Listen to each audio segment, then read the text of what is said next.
토트넘 호스퍼 클럽과 팬들이 손흥민 선수를 영원히 기억하기 위한 총력전에 돌입했습니다. 해리 케인마저 우승 트로피를 위해 팀을 떠나버린 상황에서 끈기 있게 남아 결국 우승 트로피를 안겨준 손흥민의 헌신을 인정한 것입니다. 급기야 그의 100넘버 7번을 영구 결번해야 한다는 주장까지 나오면서 전세계 축구 역사에 길이 남을 상황까지 발생하고 있습니다. 축구에서 7번은 어느 팀이나 명확하게 자리잡은 포지션으로 절대 결번이 될 수 없는 대표적인 등번호이기 때문입니다. 크리스티아누 호날두의 7번처럼 팀의 에이스나 핵심 공격수들이 희망하는 상징적인 번호입니다.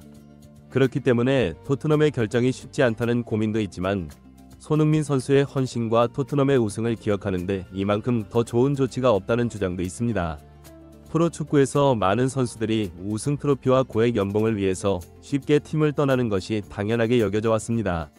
하지만 손흥민 선수처럼 최고의 기량을 갖춘 선수가 10년 동안 오로지 한 팀을 위해 충성한 경우는 거의 없습니다. 토트넘 클럽은 손흥민의 10년 이 토트넘 클럽의 가치를 명확하게 드러내고 있다고 자랑하고 있습니다. 현재 토트넘 클럽과 팬들은 전 세계 축구 역사상 단 한 번도 없었던 7번 영구 결번이야말로 토트넘과 손흥민의 가치와 역사를 확실히 각인시킬 수 있다고 주장하기까지 합니다. 손흥민을 둘러싼 극적인 반전 상황. 현재 토트넘의 손흥민 선수를 둘러싼 극적인 반전 상황은 연일 큰 화제가 되고 있습니다. 불과 몇 주 전까지만 해도 손흥민 선수의 토트넘 잔류는 불투명했습니다. 33세라는 나이, 이번 시즌 7골에 그친 개인 성적, 그리고 토트넘의 참담한 프리미어리그 17위 성적까지 모든 것이 작별을 암시하는 듯했습니다. 하지만 상황이 완전히 뒤바뀌었습니다. 다음 시즌 토트넘은 프리미어리그, FA컵, 카라바오컵, 그리고 챔피언스리그까지 총 4개 대회에 참가하게 됩니다. 특히 챔피언스리그 복귀는 클럽과 팬들에게 큰 의미가 있습니다. 손흥민은 이 모든 대회에서 주장으로서 팀을 이끌게 됩니다. 33세라는 나이가 부담이 될 수 있지만 10년이라는 충성과 유로파리그 우승으로 얻은 자신감과 경험이 큰 자산이 될 것입니다. 토트넘이 손흥민을 붙잡으려는 이유는 명확합니다. 첫째, 챔피언스리그 경험입니다. 현재 스쿼드에서 챔피언스리그를 경험한 선수가 거의 없는 상황에서 손흥민의 경험은 금값입니다. 둘째, 리더십입니다. 젊은 선수들이 많아진 현재 토트넘에서 손흥민의 리더십은 매우 중요합니다. 그는 단순히 골을 넣는 선수가 아니라 팀을 이끄는 주장입니다. 셋째, 상징성입니다. 손흥민은 이제 토트넘에 직접 트로피를 안긴 유일한 현역 선수입니다. 이런 상징적 가치는 돈으로 환산할 수 없습니다. 토트넘의 챔피언스리그 복귀는 단순한 대회 참가 이상의 의미를 갖습니다. 2019년 챔피언스리그 결승 진출 이후 5년 만의 복귀입니다. 당시 손흥민은 결승에서 리버풀에게 패하며 큰 아픔을 겪었는데 이제 주장으로서 다시 한번 도전할 기회를 얻게 된 것입니다. 토트넘은 손흥민과 함께 뛸 수 있는 스타급 선수 영입도 검토 중입니다. 이를 위한 자금 마련 차원에서 크리스티안 로메로의 이적 가능성도 열어두고 있다고 합니다. 그동안 토트넘은 포스테코글루 감독 체제에서 젊은 선수들을 중심으로 한 스쿼드 구성이 이루어지고 있는데 이 과정에서 손흥민의 리더십과 경험이 더욱 중요해졌습니다. 윌슨 오도베르 같은 젊은 윙어들이 성장하고 있지만 여전히 손흥민의 클래스와 경험을 완전히 대체하기는 어려운 상황입니다. 손흥민, 토트넘의 상징이 되다. 토트넘은 이제 손흥민을 절대 놓아줄 수 없는 선수로 분류하고 있습니다. 영국 매체 하스퍼 HQ가 26일 보도한 바에 따르면 토트넘은 이번 여름 이적 시장에서 손흥민에 대한 어떤 제안도 수용하지 않을 계획이라고 합니다. 이는 단순한 감정적 판단이 아닙니다. 매우 현실적이고 전략적인 결정입니다. 유로파리그 우승으로 다음 시즌 챔피언스리그 진출이 확정된 상황에서 토트넘 스쿼드 내 챔피언스리그 경험이 있는 선수는 손흥민과 벤 데이비스 단 2명뿐입니다. 33세가 된 손흥민은 이제 단순한 득점 기계가 아닌 팀의 정신적 지주 역할을 하게 될 것으로 보입니다. 이번 시즌 7골에 그쳤지만 주장으로서 팀을 17년 만에 우승으로 이끈 리더십은 그 어떤 득점 기록보다 값집니다. 유로파리그 우승 후에도 가디언지는 이번 여름이 손흥민과 토트넘이 결별하기에 가장 적절한 시기일 수 있다고 했지만 동시에 계약 연장은 이적료 확보를 위한 수순일 가능성도 있다고 분석했습니다.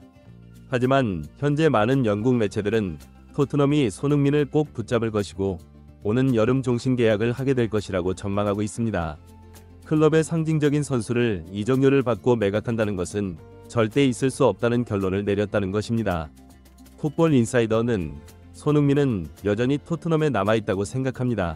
그는 주장입니다. 토트넘은 다음 시즌 챔피언스리그를 대비해 손흥민 같은 경험 많은 선수를 남기려 할 것입니다. 라고 전했습니다. 토트넘 팬 커뮤니티 스퍼스웹의 반응이 매우 인상적입니다. 토트넘을 떠나지 않고 남은 자가 결국 트로피를 들어올렸다. 손흥민은 레전드의 정의를 바꿔놓았다. 고 평가했습니다. 이어서 가레스 베일은 리그컵 결승 명단에 들지 못했고 해리 케인은 아무 우승 없이 떠났으며 루카 모드리치는 마찬가지로 무관의 시간을 남기고 팀을 떠났다. 이들과 달리 손흥민은 팀에 남아 역사의 이름을 새겼다. 그는 토트넘의 진정한 아이콘이다. 라고 강조했습니다. 글로벌 매체 디 애슬레틱은 토트넘의 유로파리그 우승 이후 이 선수단은 전설로 남을 것이라며 가레스 베일, 해리 케인, 루카 모드리치가 이루지 못한 일을 해냈다고 강조했습니다. 매체는 구단에서 10년을 보낸 손흥민은 해리 케인을 넘어 토트넘 현대사 최고의 선수로 자리매김할지도 모른다며 케인은 트로피를 차지하기 위해 떠났고 손흥민은 의심하는 선수들이 틀렸다는 것을 증명하기 위해 남았다고 평가했습니다. 데일리 메일의 칼럼니스트 리아드 알사마라이는 손흥민의 우승을 평화의 순간이라고 표현했습니다. 손흥민은 항상 팀을 위해 헌신해왔다. 이젠 마침내 스스로를 위한 평화를 얻었다고 말했습니다. 전설들과 어깨를 나란히 한 손흥민. 26일 브라이턴전 이후 벌어진 장면은 상징적이었습니다. 손흥민을 포함한 토트넘 선수들이 구단 레전드들로부터 가드 오브 아너를 받았습니다. 스티브 페리맨, 팻 제닝스, 마틴 치퍼스, 그레이엄 로버츠 등 토트넘 명예의 전당에 헌액된 위대한 선수들이 직접 후배들을 맞이했습니다. 특히 페리맨은 손흥민 이전의 토트넘 주장으로서 유럽 대항전에서 트로피를 들어올린 선수입니다. 1983-84 시즌 우에파컵에서 팀의 주장으로서 토트넘의 유럽 대항전 우승을 이끌었습니다. 이제 손흥민은 앨런 멀러리, 스티브 페리맨과 함께 토트넘에서 유럽 대항전 트로피를 들어올린 단 3명의 주장 중 1명이 되었습니다. 토트넘의 전설적인 선수 글렌 호들은 유로파리그 결승 직후 손흥민을 껴안고 당신이야말로 이 트로피를 들어올릴 만하다며 극찬을 보냈습니다. 제이미 캐러거 같은 축구선수 출신 해설자도 토트넘의 우승은 곧 손흥민이 우승을 했기에 더욱 가치가 있는 것이라고 평가했습니다. 손흥민의 현재 계약은 2026년 6월까지입니다. 지난 1월 1년 연장 옵션이 발동되어 연장되었는데 이는 토트넘이 선택권을 가지고 있는 조항이었습니다. 만약 토트넘이 손흥민을 이번 여름에 매각하지 않는다면 내년 여름에는 자유계약 선수 신분이 될 가능성이 있습니다. 하지만 현재 상황을 보면 오는 여름 토트넘은 손흥민과의 추가 계약 연장을 추진할 가능성이 높아 보입니다. 특히 단순히 선수의 기량과 기대에 따른 계약이 아니라 클럽의 레전드에 대한 존중 차원에서 특별히 진행될 것으로 알려져 있습니다. 토트넘은 손흥민을 빛내주면서 토트넘이 특별한 클럽이 되는 충격적인 조치를 취할 것으로 전해지고 있습니다. 레드넵과 해리 케인에 이어 벽화를 세우는 것은 기본이고 동상 건립과 7번 영구 결번에 이어 놀라운 조건의 종신 계약까지 검토하고 있다는 것입니다. 손흥민은 다음 시즌 챔피언스리그 도전을 지휘할 것으로 보입니다. 유로파리그 우승으로 손흥민에 대한 현지 민심이 완전히 회복되었고 이대로라면 손흥민은 토트넘의 뼈를 묻을 가능성이 높아 보입니다. 다음 시즌 더욱더 건강한 모습으로 다시 날아오르는 득점왕 손흥민이 되기를 기대해봅니다.